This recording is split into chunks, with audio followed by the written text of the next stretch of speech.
अव्वल नंबर का धर्म है स्वधर्म। स्व माने आत्मा।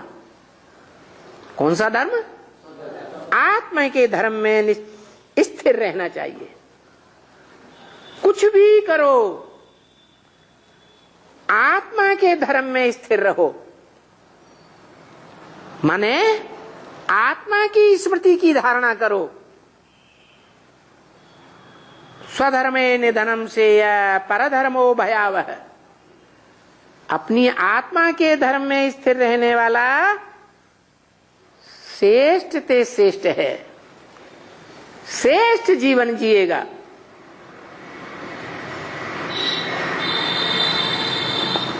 आत्मा के अलावा किसी और की स्मृति करेगा तो भ्रष्ट बनेगा। क्या इस शरीर में क्या श्रेष्ठ है? आत्मा ही श्रेष्ठ है। ऐसे श्रेष्ठ इंद्रियां भी हैं, ज्ञान इंद्रियां, कर्म इंद्रियां भ्रष्ट इंद्रियां कही जाती हैं। लेकिन ज्ञानेंद्रियों में भी सबसे श्रेष्ठ इंद्रिय आंख। उसका भी संग करेंगे तो भी नीचे गिरेंगे, धीमी गति से गिरेंगे, गिरेंगे जरूर। कोई लव मैरिज करने वाले होते हैं, अपने लवर को याद करते हैं तो कभी नहीं पूछेंगे कि हम तुमको कितनी देर याद करें। और यहाँ पूछते हैं कितनी देर याद करना पड़ेगा।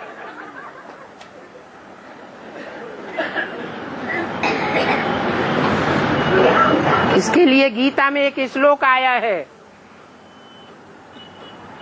स्वल्पम अप्यस्य धर्मस्य त्रायते महतो भयात्। जो धर्म बाप स्थापन करते हैं, जो धर्म की धारणा बाप आकर सिखाते हैं,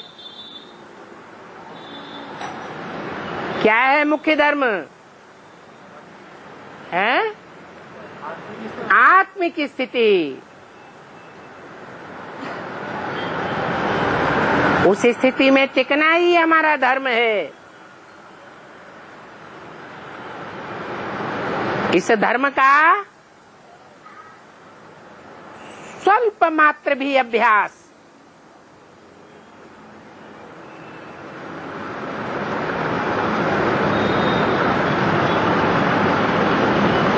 सेकंड भी याद करेंगे अमृत बेला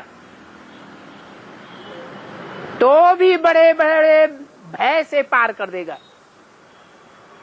दुनिया में आगे आने वाले बड़े बड़े भय हैं। बहुत भयभीत वातावरण बनने वाला है। आत्मिक स्थिति की धारणा में तुम 5 मिनट से भी शुरुआत करेंगे तो भी तुमको बहुत फायदा होगा।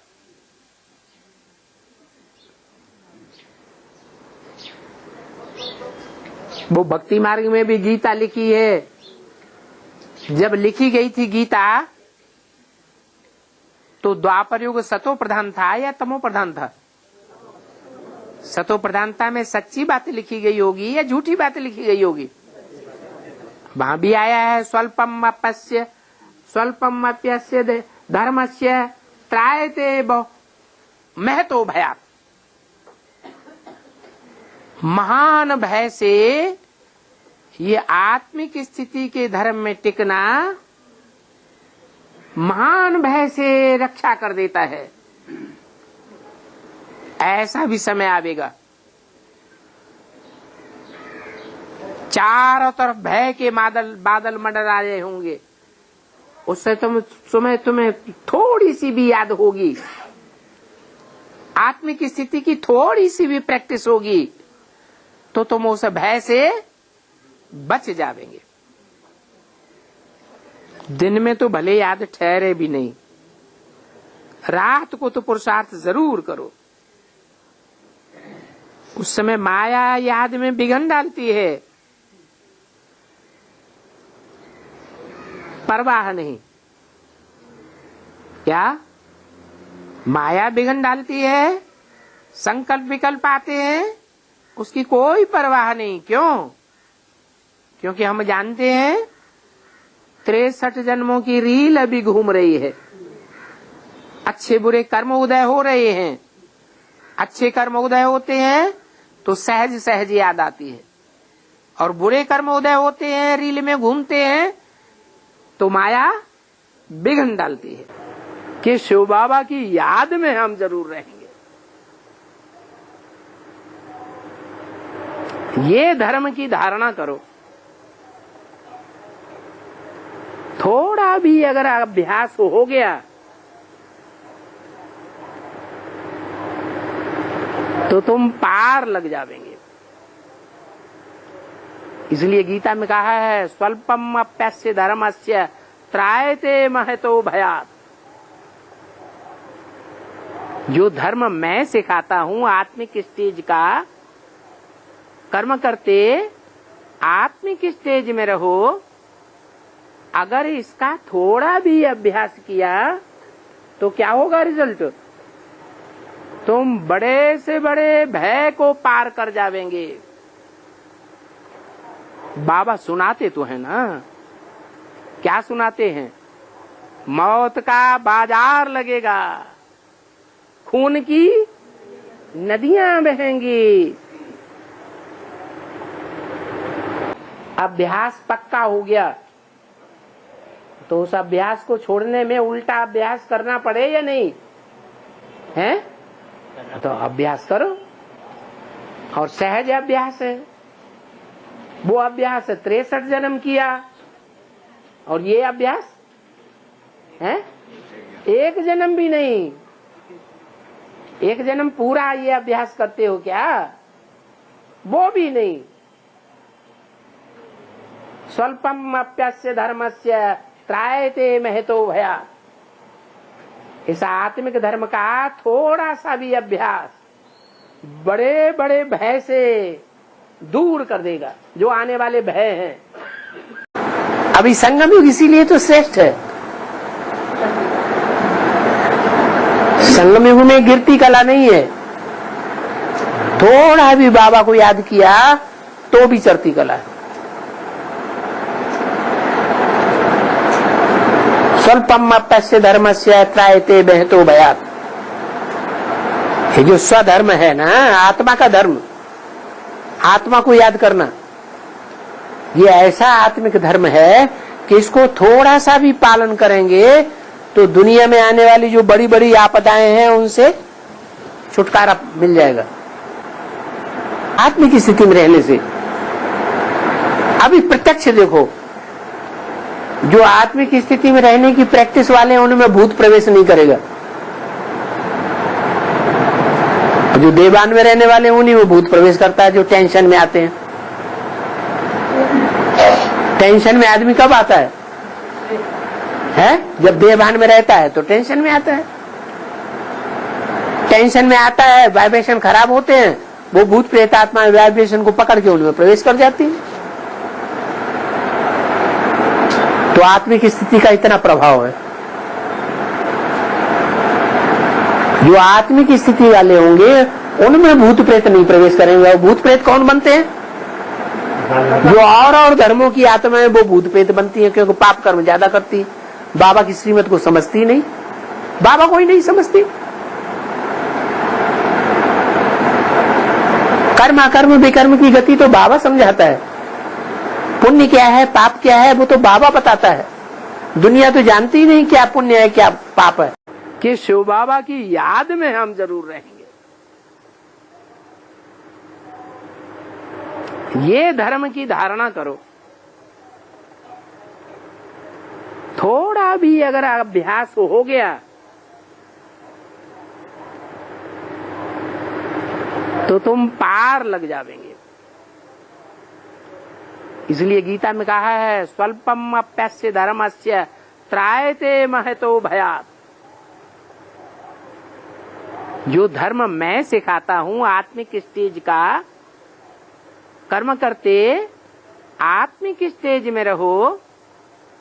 अगर इसका थोड़ा भी अभ्यास किया तो क्या होगा रिजल्ट? तुम बड़े से बड़े भय को पार कर जावेंगे। बाबा सुनाते तो है ना, क्या सुनाते हैं? मौत का बाजार लगेगा, खून की नदियां बहेंगी। तो याद करने का पुरुषार्थ करेंगे तो लड़ाई के समय भी में भी जब मरते हैं तो मरने के समय सब कोई हे राम को याद करते हैं।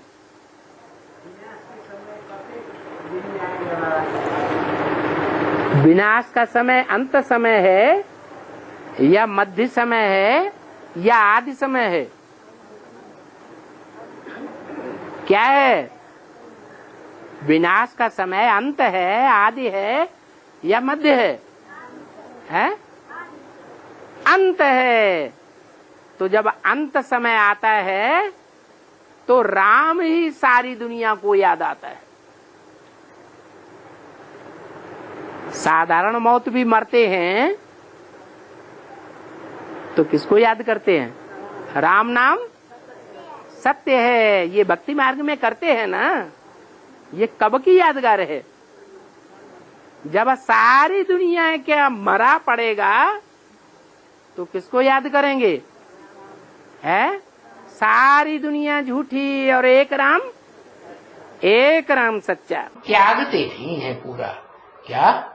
कुछ न कुछ दवाई, कुछ न कुछ जो मनुष्यों की बताई हुई बातें हैं, हम उनका आचरण, हाँ ये जरूर है। बाप कहते कुछ भी करो, क्या एलोपैथी करो, तुम होम्योपैथी करो, तुम आयुर्वेद करो, तुम ये क्या नाम प्राकृतिक चिकित्सा करो, लेकिन मेरे को याद करते रहो।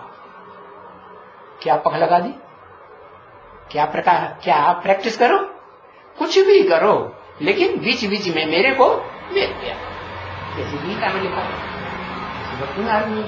एक घड़ी आधी में पुण्य, तुलसी संगत साधकी हर कोटि अपराध। अरे सत्य का संग जितना थोड़े से थोड़ा कर सको है, उतना अच्छा है। स्वल्पम अप्यस्य धर्मस्य त्रायते महतो भया। ये तो गीता में भी लिखा हुआ है ना। इस धर्म का जो बाप ये धर्म स्थापन करते हैं, इसका थोड़ा भी अभ्यास करेंगे तो वो दुनिया में जो आने वाला बड़ा भयंकर भय है उससे तुम्हारी रक्षा कर देगा।